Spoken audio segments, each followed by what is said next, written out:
what really struck me, conversations with a whole host of broadcasters and rights owners, sports properties, and indeed the conversation I had with John Miller, who we're going to be talking and hearing from in just a second, was how much the media business is built around not only advertising, but also the ability to sell those big ticket sponsorship deals on basically hosting, naming deals for major events. So it could be these new competitions that they're creating. For example, the NBC side, they have launched a number of initiatives that are basically their own events with their own IP.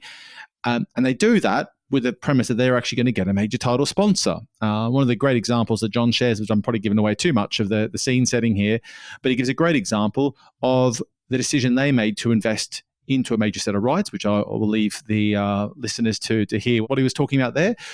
But it was all hanging on the whether they believed they could get a title sponsor or a launch sponsor for the broadcasting rights to the broadcast of those media rights. So that was just an interesting thing for me to go a bit further on, hearing more and more conversation around we are creating assets and investing in sports that we think we can get, not to sell advertising, but major partners, digital sponsorships sold to back these investments from broadcasters and platforms alike.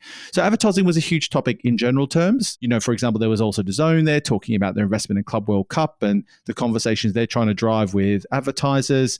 There's a session I did with the MLS, Yahoo Sports, and One Football, talking about the moves they're making to become more appealing and more attractive, building huge audiences in the US, to then be able to bring in advertisers and brands to say, hey, you want to leverage the inertia of football or soccer in the country and the World Cup coming, then look at these assets we've created and see if you want to partner with them. So that just became a really prominent theme for me to hear that basically it's almost like this convergence of the sports sponsorship world and broadcasting. It's not a new thing, but it just became such a focal point of a lot of the conversations I had, that this is basically what decides success or failure with these rights. It's, can I sell a major title sponsor to this or a big major brand deal?